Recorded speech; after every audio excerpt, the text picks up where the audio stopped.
हाय friends, नमस्कार and welcome to all of you. आज मैं आप लोगों के सामने एक बार फिर एक बढ़िया सा रिव्यू लेकर के आ गया हूँ जो आप सबको बेसब्री से आप सबको इसका इंतजार था, इस रिव्यू का। आई थिंक इस रिव्यू में मैं आपको जो बता रहा हूँ वो ये है कि जो मैग्निफिसेंट फोर कॉन्सर्ट जो एसएससी एरिना वेम्बली में जो हुआ था, उनमें किस इंडिविजुअल सिंगर की कैसी परफॉर्मेंस गई, उसका कौन सा सॉन्ग बेस्ट था, और ओवरऑल परफॉर्मेंस में कौन सा परफॉर्मेंस बेस्ट था, और जो नॉट सो गुड परफॉर्मेंस, उतना अच्छा परफॉर्मेंस नहीं था, वो भी मैं आपको बताऊंगा। और ये अ, मेरी तरफ से जो है, मैं एक चीज़ क्लियर कर दूं कि ये जो मैं ये रिव्यू दे रहा हूँ, ये मेरी अपनी पर्सनल ओपिनियन है, जो मैंने वहाँ पे लाइव कॉन्सर्ट में महसूस किया, जो मैंने देखा और जो मुझे लगा, तो उसके बेसिस में मैं ये रिव्यू दे रहा हूँ। तो I hope you like it, और आप इसके लिए पूरा एंड तक बने रहिएगा। तो इसको ऐसे स्टार्ट करते हैं, क्योंकि इसमें जो पहली परफॉर्मेंस हुई थी वो साइली की हुई थी। तो हम इसमें साइली की परफॉर्मेंस से स्टार्ट करेंगे इसको। तो साइली की हम जो है सोलो परफॉर्मेंस से यहाँ पे स्टार्ट करेंगे। तो साइली की मैं परफॉर्मेंस आपको बता दूं बेस्ट कौन सी गई मेरे हिसाब से। उससे पहले मैं ये बोलूँगा कि साइली को इस पूरे प्रोग्राम में सबसे कम समय मिला था। उनको अप्रॉक्सीमेटली 16 मिनट्स के आसपास मिले थे, उन्होंने केवल 4 गाने गाए थे। तो उसके बेसिस में जज करना it's not fair, but still I think जो उन्होंने जो 4 परफॉर्मेंस करी उसके बेसिस में मैं बता रहा हूँ कि उनकी जो टॉप 2 थी मेरे हिसाब से, वो एक टिप टिप बरसा पानी थी, और जो उन्होंने आशा भोसले जी की मेडली करी थी वो मुझे काफ़ी अच्छी लगी। लेकिन अगर मैं इंडिविजुअल फर्स्ट टॉप परफॉर्मेंस इनमें चारों में बोलूँगा, तो मैं बोलूँगा कि टिप टिप बरसा पानी उनकी टॉप परफॉर्मेंस थी, क्योंकि उसमें पब्लिक काफ़ी इंगेज थी, पब्लिक ने डांस भी बहुत किया था उस सॉन्ग में, तो इसलिए टिप टिप बरसा पानी साइली की बेस्ट परफॉर्मेंस में थी। उसके बाद दानिश ने परफॉर्मेंस अपनी दी। तो दानिश ने काफ़ी सारे गाने गाए। दानिश को अप्रॉक्सीमेटली 32 मिनट्स मिले थे, जैसे मैंने आपको पहले भी बताया है। तो दानिश की जो टॉप 2 परफॉर्मेंसेज है मेरे हिसाब से, वो थोड़ी सी टफ चॉइसेस हैं। जैसे उसमें ये हल्का हल्का सुरूर है, ये मुझे काफ़ी अच्छा लगा उनका, क्योंकि इसमें उन्होंने शायरियाँ भी बहुत सारी करी थी, और जो शायरियाँ लोगों को बहुत पसंद आई थी कॉन्सर्ट में।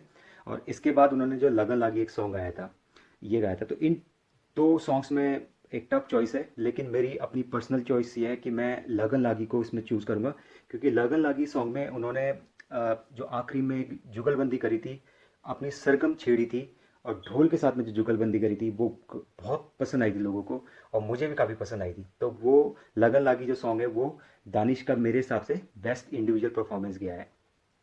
इसके बाद मैं बात करता हूँ अरुणिता की। अरुणिता ने आ, भी काफ़ी सारे सॉन्ग्स गाए हैं, और अरुणिता को भी काफ़ी टाइम मिला था वहाँ पे। 26-27 मिनट्स के आसपास टोटल मिले थे। तो अरुणिता के काफ़ी मेलोडियस उन्होंने सॉन्ग्स गाए हैं बेसिकली वहाँ पे, काफ़ी सारे सॉन्ग्स। लेकिन उनकी भी अगेन जो टॉप 2 थी, वो थोड़ी सी टफ चॉइस है। उसमें एक कहना ही क्या मुझे काफ़ी अच्छा लगा उनका, और उनका ये घूमर सॉन्ग भी बहुत अच्छा लगा। लेकिन अगर मैं टॉप परफॉर्मेंस उनकी बात करूँ, मैं घूमर सॉन्ग को रखूँगा वहाँ पे, क्योंकि घूमर सॉन्ग में लोगों ने काफ़ी इन्जॉय किया था वहाँ पे।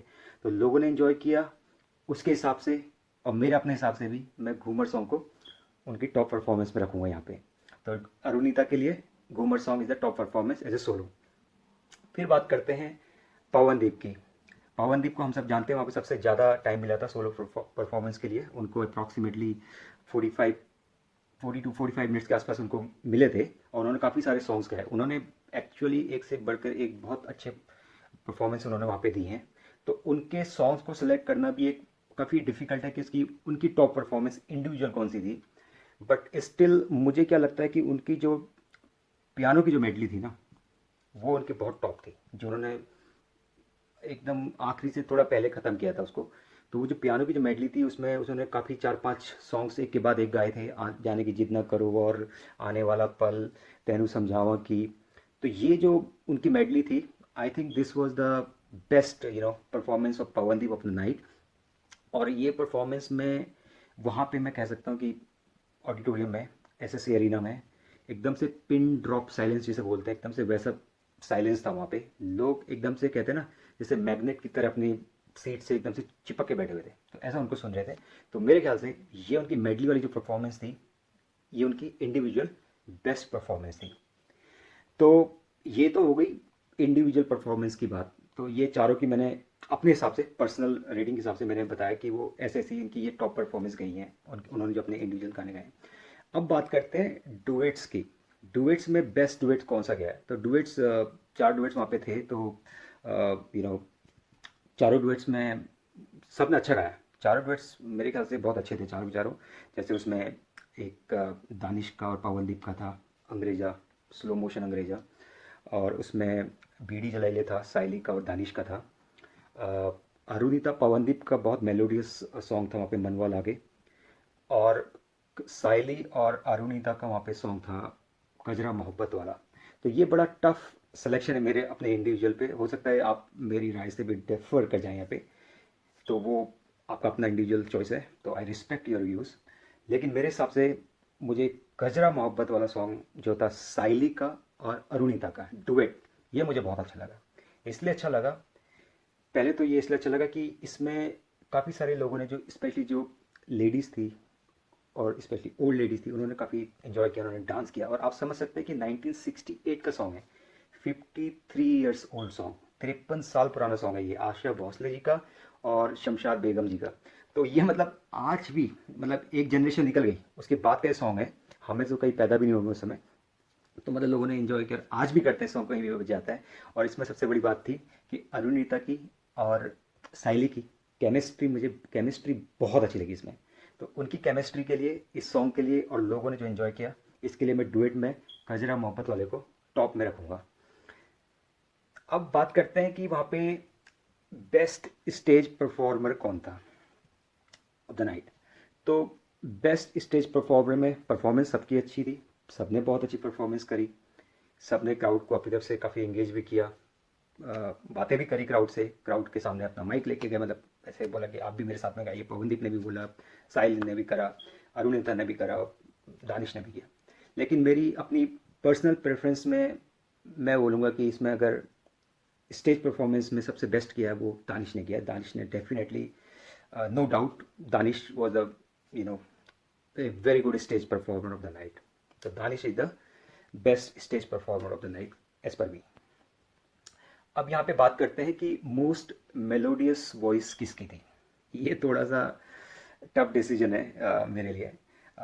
गाने तो सबने अच्छे गाए, मतलब काफ़ी मेलोडीज थी सबकी आवाज़ में, चाहे वो साइली हो, दानिश हो, पवनदीप ने भी एक से बढ़कर एक गाने वहाँ पे गाए, अरुणिता ने भी काफ़ी सारे एक से बढ़कर एक गाने गाए हैं। लेकिन मुझे ऐसा लगता है कि अरुणिता ने जो वो ए आर रहमान का एक जो ब्यूटीफुल कंपोजिशन है, कहना ही क्या, जो चित्रा जी ने गाया है, वो अरुणिता ने बहुत खूबसूरती से, बहुत मेलोडी के साथ उस सॉन्ग को गाया है। तो उस पर्टिकुलर सॉन्ग के लिए मैं अरुणिता को बोलूँगा कि she was the melodious voice of the show उस पर्टिकुलर सॉन्ग के लिए। और उनकी आवाज़, मैं बोलता कि वहाँ पे उस पर्टिकुलर सॉन्ग पे चित्रा जी ऐसा ही ओरिजिनल की तरह एकदम से साउंड कर रही थी। मुझे कुछ डिफरेंस नज़र नहीं आया कि ये ओरिजिनल बज रहा है, चल रहा है, या कि लाइव में अरुणिता गा रही है। तो उसके लिए अरुणिता को जाता है melodious voice of the night. अब आ जाते हैं यहाँ पे थोड़े से कंट्रोवर्शियल डिसीजन पे। नॉट सो गुड, या उसको हिंदी में आप कह सकते हैं कि उतना अच्छा नहीं। तो not so good performance of the night, इसके लिए मैंने आपको पहले भी बताया था कि वहाँ पे 2 बैंड थे। एक तो मेन बैंड था, जो मेरे ख्याल से जब ये प्रोग्राम शुरू हुआ था 7 o'clock इन द इवनिंग, और उसके बाद ये ख़त्म हुआ था 11 बजे के आसपास रात को ख़त्म होता है प्रोग्राम, मतलब 4 घंटे का प्रोग्राम था। तो इसमें जो शुरू के 3 घंटे, 3 घंटे से थोड़ा सा ऊपर जो समय था, वो मेन बैंड के साथ में था इनकी सारी परफॉर्मेंस, चाहे उसमें सोलो थी या डुएट्स थी।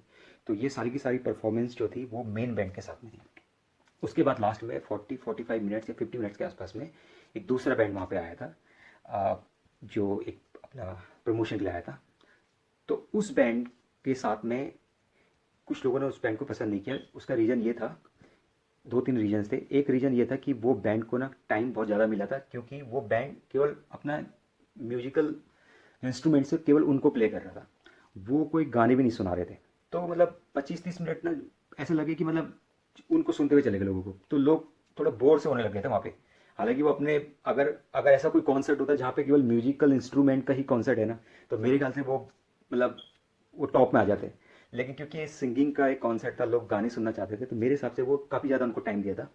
तो वहाँ पे उस बैंड को, और वो बैंड थोड़ा लाउड भी था, मैंने पहले भी बोला है, उस बैंड के साथ में जो गाने गाए हैं हमारे चारों स्टार्स ने, दो गाने शायद उन्होंने गाए थे लास्ट में, और वो लास्ट में 5 मिनट या 7-8 मिनट के आसपास उन्होंने वो गाने गाए थे। एक उन्होंने गाया था दमादम मस्त कलंदर, और एक गाया था सबसे लास्ट में जय हो गाना उन्होंने गाया था।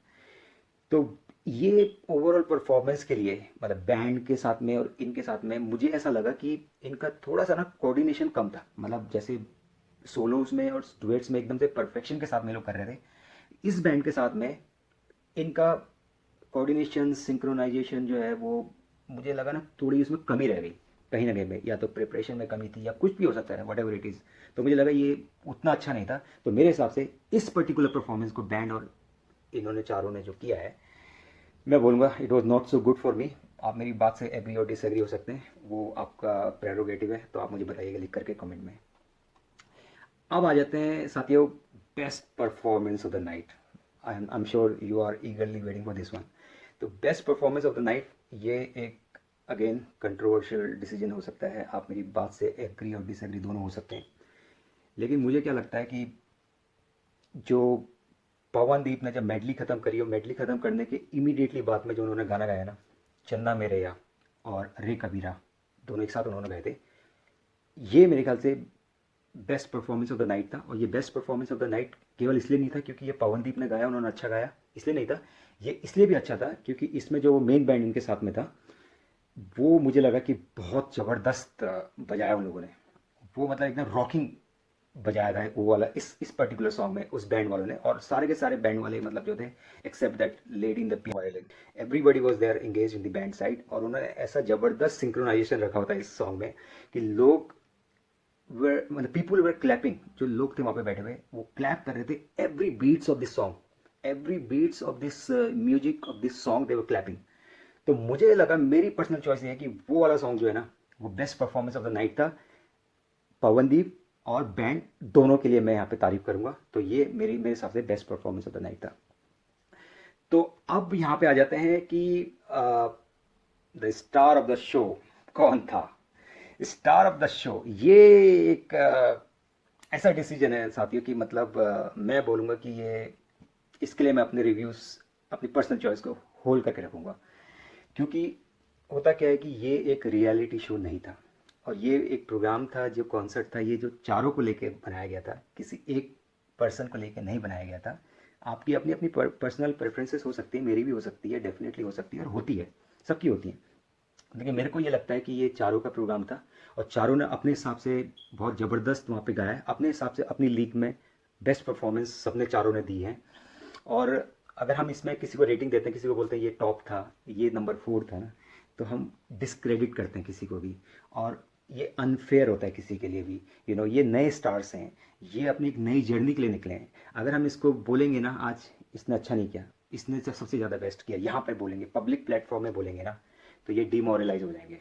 ये यंग बंदे हैं, देखो अब इनकी इनकी एज क्या है, 18 ईयर्स की अरुणिता, राइट, 23 ईयर्स के पवनदीप हैं, ऐसे ही इसी एज के आसपास दानिश हैं, इसी, और साइली भी छोटी हैं।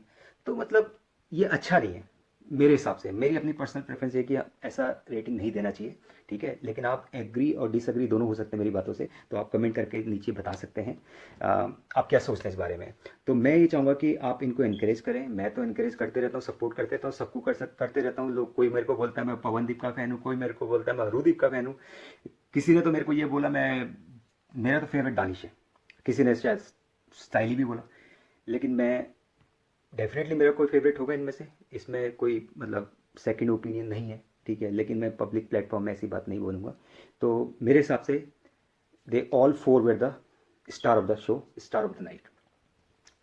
अच्छा, अब मैं लास्ट में कुछ बातें आपके सामने बोलूँगा before I close of this review, कि अगर आप मेरे किसी भी बात से सहमत हैं, असहमत हैं, एग्री होते हैं, डिसएग्री होते हैं, तो आप कमेंट करके ज़रूर बताएं।